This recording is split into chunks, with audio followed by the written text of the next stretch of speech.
વિદ્યાર્થી મિત્રો, આજે આપણે ગણિતની અંદર ઘાતાંક, અપૂર્ણાંક સંખ્યાઓ, મિશ્ર સંખ્યાઓ અને થોડા ગુણાકાર અને ભાગાકાર સ્વરૂપના દાખલાઓનો પરિચય મેળવવાના છીએ. તો હજુ પણ ઘણા વિદ્યાર્થી મિત્રોને ખ્યાલ નથી કે ભૂલી ગયા છે, તો એ મિત્રો ખાસ ધ્યાન રાખે. ઘાત અને ઘાતાંકની જ્યારે વાત આવશે ત્યારે આધાર અને ઘાતાંક એમ આપણે બે વસ્તુ ખ્યાલમાં રાખવા. દાખલા તરીકે અહીંયા તમને એની એમ ઘાત, એવું એની એમ ઘાત છે, એટલે કે આધાર એ છે અને ઘાતાંક એમ છે. યાદ રાખજો, જે ઉપરની બાજુએ આપેલી સંખ્યા હોય છે એને આપણે ઘાતાંક તરીકે ઓળખીએ છીએ. તો ઘાત અને ઘાતાંકમાં આધાર અને ઘાતાંક એમ બે વાત યાદ રાખવાની છે. ત્યાર પછી આપણે જોઈએ તો અપૂર્ણાંક સંખ્યાઓ, જેની અંદર સાદો અપૂર્ણાંક અને મિશ્ર, એટલે કે સાદી સંખ્યા, અપૂર્ણાંક સંખ્યા અને મિશ્ર સંખ્યા. તો ફરીથી જોઈએ તો અપૂર્ણાંકની વાત આવે ત્યારે અંશ અને છેદ, એટલે કે ઉપરની સંખ્યા અને નીચેની સંખ્યા એમ પણ તમે યાદ રાખતા હશો. તો અહીંયા જે સંખ્યા આપેલી છે એ છે 5/2, એટલે કે એનું સ્વરૂપ કહીએ તો એના છેદમાં બી, એટલે કે જે સંખ્યા 5 છે એના 2 ભાગ કરવાના છે, 2 વડે ભાગાકાર કરવાનો છે. ફરીથી જોઈ જઈએ તો છેદ છે, છેદની જે પણ સંખ્યા છે તેના વડે ઉપરની સંખ્યાનો ભાગાકાર કરવાનો. ખાસ યાદ રાખજો, ઘણીવાર એવું બને છે કે આ ગણતરીઓ સમજાતી નથી હોતી. તો મિશ્ર સંખ્યામાં પણ એવું જ છે.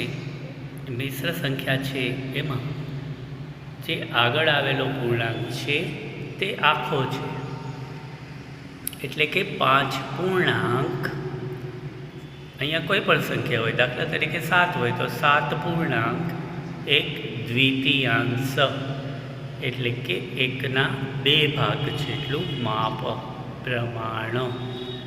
તો અહીંયા 5 પૂર્ણાંક છે અને સાથે સાથે 1 દ્વિતીયાંશ છે, એટલે કે 1 દ્વિતીયાંશ ને દશાંશમાં ફેરવીએ તો 0.5 અથવા તો 0.50 અથવા તો 0.500 એમ ધ્યાનમાં રાખવાનું છે. તો આપણે જોયું કે 5 વત્તા 1 દ્વિતીયાંશ બરાબર 5 આખા, એટલે 5.00, 5 આખા એટલે 5.00 વત્તા 1 દ્વિતીયાંશ એટલે કે વત્તા 0.5, 0.50, 0.500 એમ ગમે તે લખી શકાય. સરવાળો કરીએ પોઈન્ટ નીચે પોઈન્ટ મૂકીને તો જવાબ આવશે 5.5, 5.50 એમ ગમે તે જવાબ કહી શકીએ. જે રીતે આપણે ઉપયોગમાં લેવાનું હોય, એટલે કે દશાંશ ચિહ્ન પછી જેટલા સ્થાનનો ઉપયોગ છે એ મુજબ આપણે 0 ચડાવી શકીએ છીએ. દાખલા તરીકે હું એમ કહું કે મારે આ કિંમત રૂપિયા પૈસામાં જોઈ છે, તો 5 રૂપિયો અને 50 પૈસા.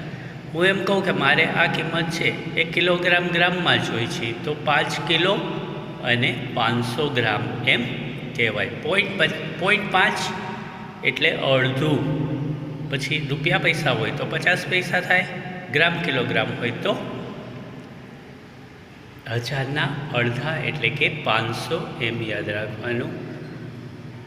અત્યારે જે હું તમને સમજાવી રહ્યો છું એ ખૂબ જ મહત્ત્વનું છે. જે લોકોને આવડે છે એ લોકો માટે ખૂબ જ સહેલું છે.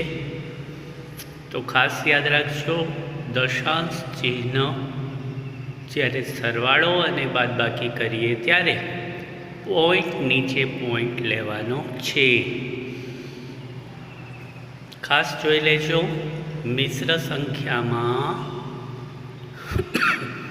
પૂર્ણાંક સંખ્યા અને સાથે સાથે અપૂર્ણાંક સંખ્યા છે, માટે આ અપૂર્ણાંકને આપણે મિશ્ર અપૂર્ણાંક કહીએ છીએ. તો મિત્રો આપણે કંઈક નવું જોઈએ. તો જ્યારે ઘન પૂર્ણાંકો એટલે કે જે ધન સંખ્યા પોઝિટિવ જેને કહીએ તે શૂન્યથી જમણી તરફની સંખ્યાઓ એટલે કે ધન પૂર્ણાંકો એમ અને એન, એના માટે આપણે શું ધારેલું છે?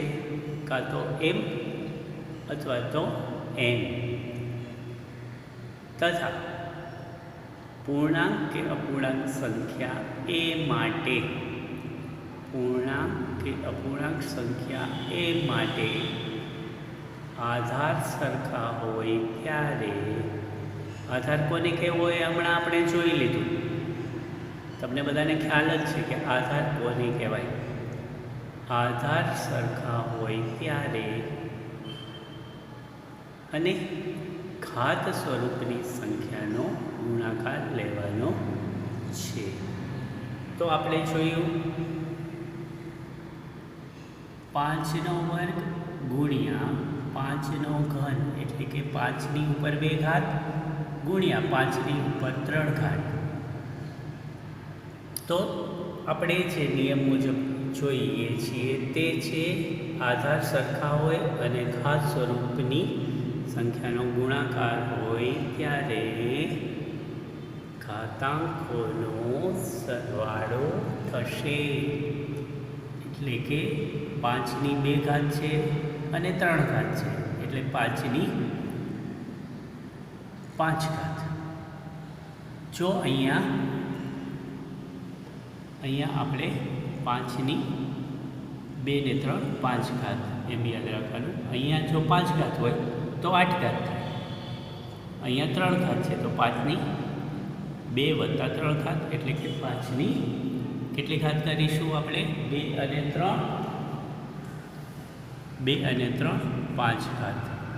જો અહીંયા 5 ઘાત હોત તો શું થાત?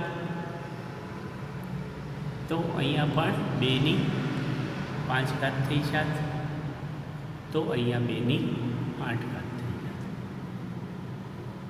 તો મિત્રો ઘાતાંકોનો સરવાળો કરતી વખતે ધ્યાન રાખવાનું કે ઘણીવાર એવું બને છે ઘાતાંકની જગ્યાએ આધાર છે એ ભૂલથી આપણાથી ઝડપથી લખવા બચાય તો લેવાઈ જતું હોય તો ફરીથી ચેક કરી જવાનું.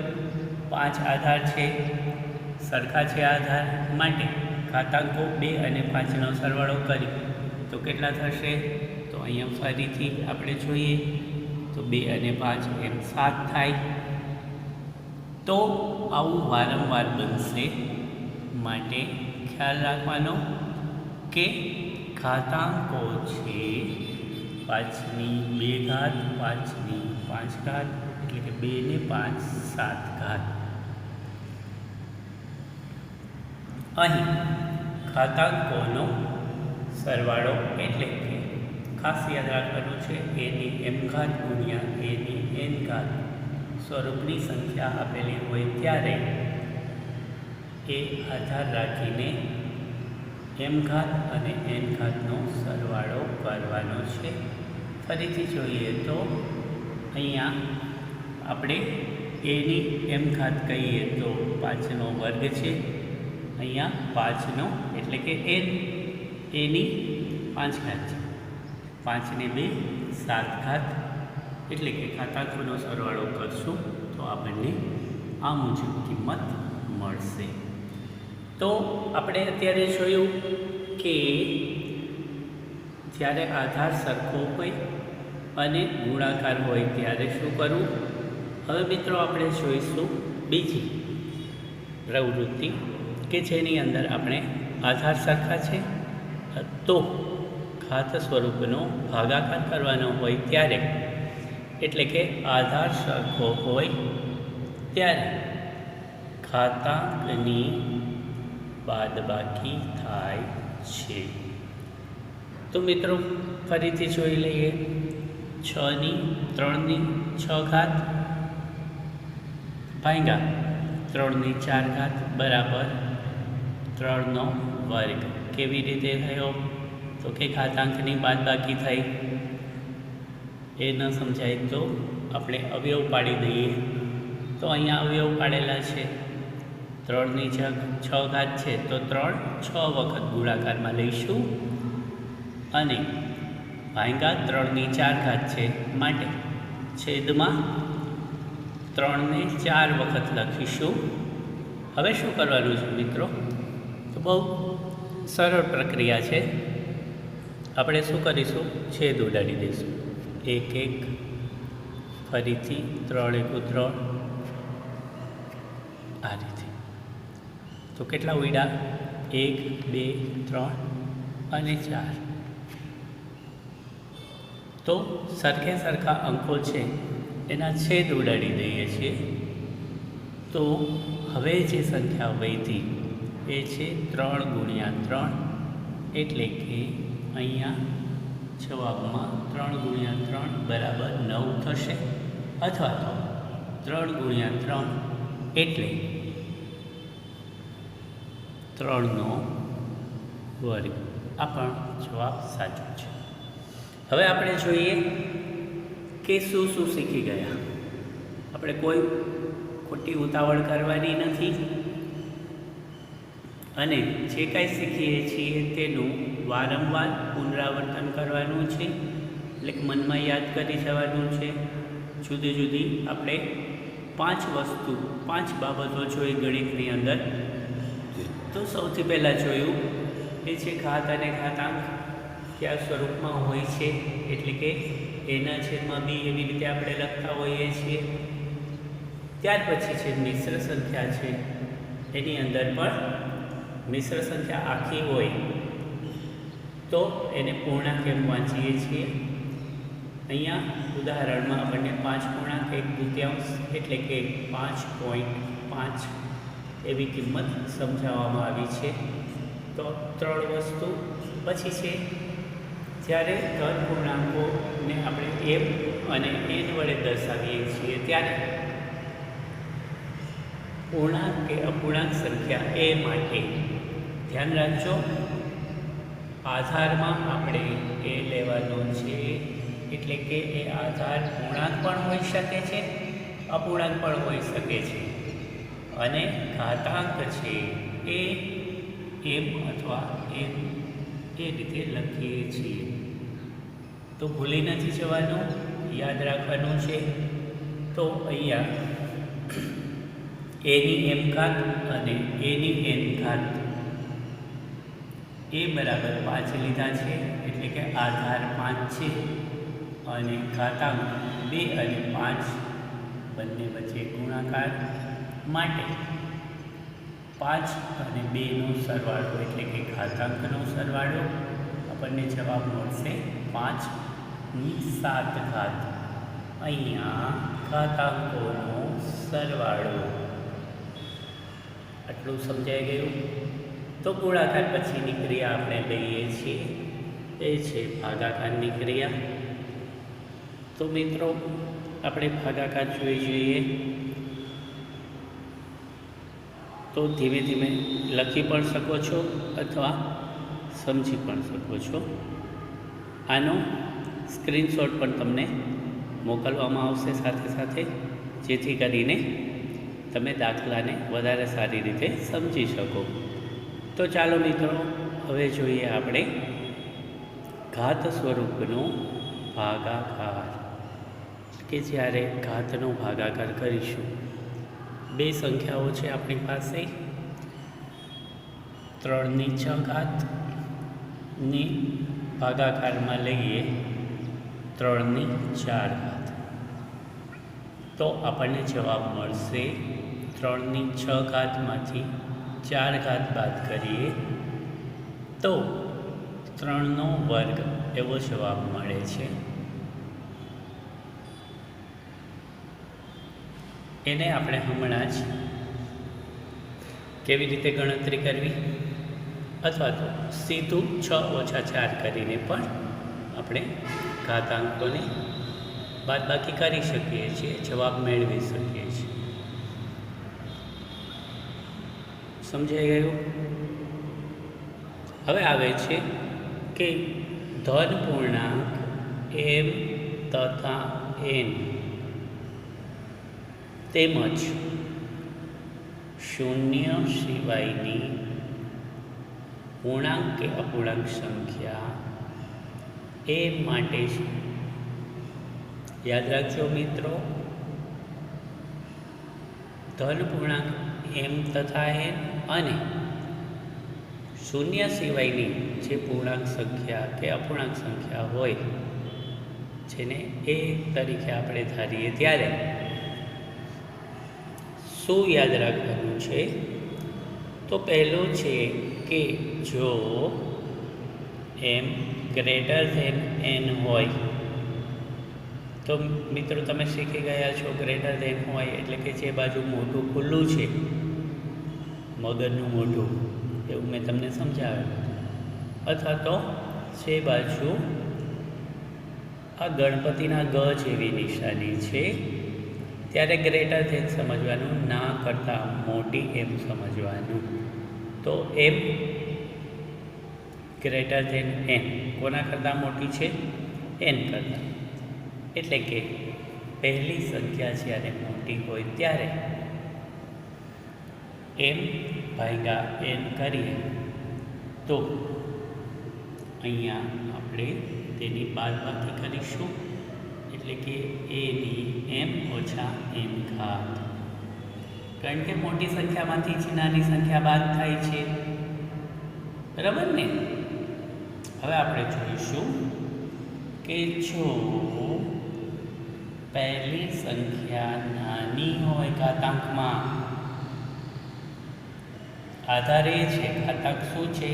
એમ અને એન. શું છે? જો એમ લેસ ધેન એન હોય એટલે કે એમ ના કરતાં નાની એન છે એ મોટો છે, એટલે કે બીજી કિંમત મોટી થઈ, એન મોટો થયો, જે બાજુ મોટું આ રીતે ખુલ્લું રહે સમજવા પૂરતું, તો આ ભાગ છે, આ બાજુની સંખ્યા મોટી થશે, આ બાજુ મોટું ખુલ્લું રહે તો આ બાજુની સંખ્યા મોટી થશે. કારણ કે આપણે જ્યારે કોઈ વસ્તુને આખી ખાઈ જવી હોય તો મોઢું વધારે ખોલવું પડે, જે બાજુ મોઢું ખોલેલું છે એ મોટી સંખ્યા છે, એમ યાદ રાખીશું. તો જો એમ છે એ નાનો હોય, પહેલી સંખ્યા નાની હોય ત્યારે એકના છેદમાં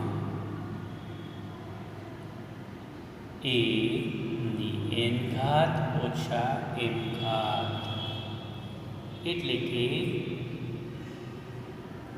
એન છે એ મોટી સંખ્યા છે માટે એના છેદ એ એકને છેદમાં લખીએ, એકને છેદમાં એની એન ઘાત ઓછા એમ ઘાત. અહીંયા એકડો છે, એના છેદમાં એ, એની ઘાતાંકમાં જોઈએ તો એન ઓછા એમ, એટલે કે આ રીતે ગણતરી. જો પહેલી સંખ્યા મોટી હોય તો શું કરવું ઘાતાંકમાં, અને ઘાતાંક પહેલો નાનો હોય તો શું કરવું. અને ત્રીજી વસ્તુ છે એ છે જો ધન પૂર્ણાંક એમ અને એન બંને સરખા હોય ત્યારે જવાબ 1 આવે, એટલે કે આધાર સરખા અને ઘાતાંક પણ સરખા, તો જવાબ 1 આવશે. હવે આપણે જોઈએ કે ધન પૂર્ણાંકો એમ તથા એમ અને પૂર્ણાંક કે અપૂર્ણાંક સંખ્યાઓની જ્યારે આપણે ગુણાકાર સ્વરૂપમાં લખીએ છીએ, સમજીએ છીએ ત્યારે એની એમ ગુણ્યા એન ઘાત એમ યાદ રાખવાનું છે, ઘાતાંકોનો ગુણાકાર થાય છે, એટલે કે ઘાત ઉપર પણ ઘાત હોય ત્યારે. દાખલા તરીકે અહીંયા મેં સંખ્યા લીધી છે એ છે 5 કૌંસમાં 5ની 3 ઘાત અને કૌંસ ઉપર પણ 3 ઘાત. તો સૌથી પહેલાં મેં 5નો ઘન 3 વાર લખેલું છે. હવે ગુણાકારના નિયમ મુજબ જોઈએ તો 5ની 3 ઘાત છે એ 3 વખત છે. પહેલી વખત, બીજી વખત, ત્રીજી વખત, એટલે કે ઘાતાંક 3 વત્તા 3 વત્તા 3 એટલે કે 5ની 9 ઘાત એવો જવાબ આવશે. તો મિત્રો આપણે સમજૂતી અત્યાર સુધીની જે જોઈ, ઘાતની ઘાત હોય ત્યારે શું કરવું અને ફક્ત ઘાત હોય ત્યારે શું કરવું. પહેલો ઘાતાંક છે એ મોટો હોય ત્યારે શું કરવું, પહેલો ઘાતાંક નાનો હોય ત્યારે શું કરવું, એટલે કે જો m ગ્રેટર ધેન n હોય તો શું, m લેસ ધેન n હોય તો શું, અને mn સરખા હોય તો શું કરવાનું. હવે આપણે આ જે ગણતરીઓ છે આ બધી જ ગણતરીઓ મિત્રો તમે ધોરણ 5, 6માં શીખી જ ગયા છો, એટલે વધારે તમને સમજાવવાનું રહેતું નથી. આપણે શું શું કરવાનું છે પુનરાવર્તનમાં એ પણ જોઈ લઈએ.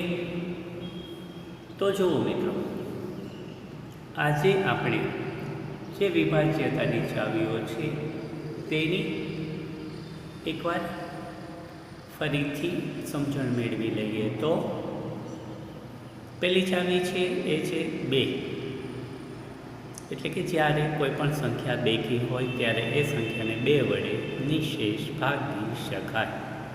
એટલે કે શું હોવું જોઈએ, સંખ્યાનો એકમ બેકી હોવું જોઈએ.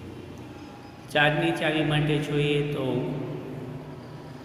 સંખ્યાના એકમ અને દશકથી બનતી સંખ્યા 4ના ગુણાંકમાં હોવી જોઈએ. દાખલા તરીકે 212, તો એકમ અને દશકનો અંક બનશે એકમ 2, દશક 1, એટલે કે છેલ્લા 2 અંકો જે આપણે કહીએ છીએ તે એકડે બગડે 12 છે, 4ના ઘડિયામાં આવે છે. માટે આવી કોઈ પણ સંખ્યા જેને છેલ્લે 12 હોય અથવા તો 4ના ઘડિયામાં આવતા હોય છેલ્લા 2 અંક, એ બધી જ સંખ્યાને આપણે 4 વડે નિશેષ ભાગી શકીએ. એ જ રીતે 8ની ચાવી, 8ની ચાવીમાં પણ સંખ્યાના એકમ, દશક અને શતકના અંકો જો 8ના ગુણાંકમાં હોય તો તે સંખ્યાને 8 વડે નિશેષ ભાગી શકાય. મિત્રો તમે 3ની ચાવીનો પણ અભ્યાસ કરેલો છે કે કોઈ પણ સંખ્યા છે એના તમામ અંકોનો સરવાળો લેવાનો છે અને જો એ સરવાળો 3ના ગુણાંકમાં હોય તો તે સંખ્યાને 3 વડે નિશેષ ભાગી શકાય. દાખલા તરીકે આપણે એને વિસ્તૃતમાં સમજવું હોય તો 3ના ગુણાંકમાં છે, દાખલા તરીકે 212 મેં લખ્યું તો શું કરીશું, 2 ને 2 4 ને 1 5 થયા, તો આ સંખ્યાને 3 વડે નિશેષ નહીં ભાગી શકાય. શા માટે, તો સંખ્યાના એક જે અંકો છે એનો સરવાળો કરવાનો છે. 2 ને 2 4 ને 1 5, 5 છે એ 3ના ઘડિયામાં આવતી નથી. તો એવી સંખ્યા હું લઉં, દાખલા તરીકે હવે મેં સંખ્યા ફેરવી નાખી 222, તો આ સંખ્યા છે 2 વત્તા 2 વત્તા 2 એટલે કે 6. તો 3ના ઘડિયામાં 6 આવે તો આ સંખ્યાને આપણે 3 વડે નિશેષ ભાગી શકીશું. એ જ રીતે 6ની ચાવી છે, એમાં પણ એવું જ છે કે સંખ્યાના તમામ અંકોનો સરવાળો કરવાનો છે અને સાથે સાથે જો એ સંખ્યાનો સરવાળો કરી અને સંખ્યાના સરવાળાનો જવાબ 3ના ગુણાંકમાં આવતો હોય, એટલે કે 2 વત્તા 2 વત્તા 2 એટલે 6, અને એકમ બેકી હોય, ખાસ ધ્યાન રાખજો, એકમ બેકી હોય તેવી સંખ્યાને 6 વડે નિશેષ ભાગી શકાય. એટલે કે આ સંખ્યા છે એને 3 વડે પણ ભાગી શકાશે, 6 વડે પણ ભાગી શકાશે. એવી જ રીતે 9ની ચાવીમાં પણ સંખ્યાના દાખલા તરીકે 216 હું લખું છું. મેં સંખ્યા લીધી એ 216 છે. હવે 6 અને 1 7, 7 ને 2 9, એટલે કે આ સંખ્યાના તમામ અંકોનો સરવાળો કેટલો મળ્યો મને? 9 મળ્યો છે. તો 9 છે એ 9 એકુ 9, 9ના ઘડિયામાં 9 આવશે, તો આ સંખ્યાને 9 વડે નિશેષ ભાગી શકાય. તો મિત્રો, સંખ્યાના સરવાળા અને નિશેષ ભાગી શકાય એવી વાત આવે ત્યારે આપણે સંખ્યા 3, 6 અને 9ની ચાવીનો ઉપયોગ કરવાનો છે. ત્યાર પછી 5 અને 10ની ચાવીમાં ફક્ત સંખ્યાનો એકમનો અંક છે એ જ ધ્યાનમાં લેવાનો છે. એટલે કે સંખ્યાનો એકમનો અંક 5 અથવા 0 હોય તો 5 વડે નિશેષ ભાગી શકાય. સંખ્યાનો એકમનો અંક 0 હોય ત્યારે 10 વડે નિશેષ ભાગી શકાય. ત્યાર પછી આપણે જે જોવાના છીએ જે 11ની ચાવી, તો એની અંદર અંકો છે એના સ્થાન, એટલે કે એકી સ્થાન અને બેકી સ્થાન એમ સૌથી પહેલાં જોવાનું, અને ત્યારબાદ એકી સ્થાનના બધા અંકોનો સરવાળો અને બેકી સ્થાનના બધા અંકોનો સરવાળો આપણે કરીશું.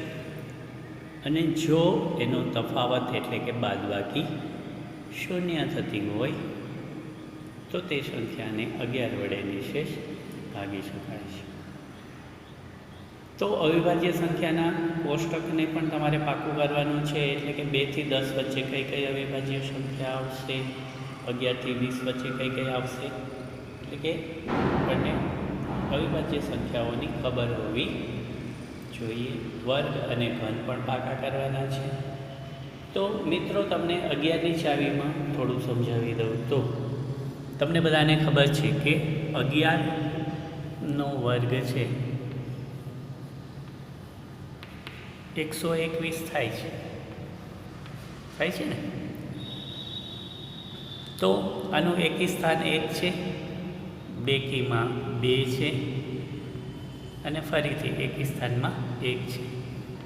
એટલે કે 121 સંખ્યા આપણે જો ધારી 11ની ચાવી માટે, તો એકી સ્થાનની કિંમત 1 છે, ફરીથી એકીની 1 છે. એટલે આ બંનેનો સરવાળો કરી તો એકી સ્થાનની કિંમત છે એ 2 થશે. સાથે સાથે બેકી સ્થાન છે એની કિંમત પણ 2 છે. કે જો 2માંથી 2 જાય તો 0 મળે. માટે આ સંખ્યાને 11 વડે નિશેષ ભાગી શકાય છે. તમારે શરૂઆતમાં આ રીતે કોઈ પણ ખાના પાડ લેવાના, જેટલા અંકની સંખ્યા કરવી હોય. દાખલા તરીકે અહીંયા એકી સ્થાનમાં 1 લખો, ફરીથી એકીમાં 1 લખો, ફરીથી એકી સ્થાનમાં 1 લખો. સમજો, હું અહીંયા સ્થાન બોલું છું. આ એકી સ્થાન છે, આ બેકી સ્થાન છે. તો બેકી સ્થાનમાં મેં 3 લખ્યા, ફરીથી બેકી સ્થાન છે એમાં મેં 0 લખ્યું, એટલે કે 0 લખ્યું. તો મિત્રો, આ સંખ્યાને 11 વડે નિશેષ ભાગી શકાશે. શા માટે ભાગી શકાશે આપણે જોઈ લઈએ. તો શરૂઆતમાં તમારે એકી સ્થાનને સમજવા માટે ટપકા કરી રાખવાના, એક બાજુ કા ઉપર કા નીચે.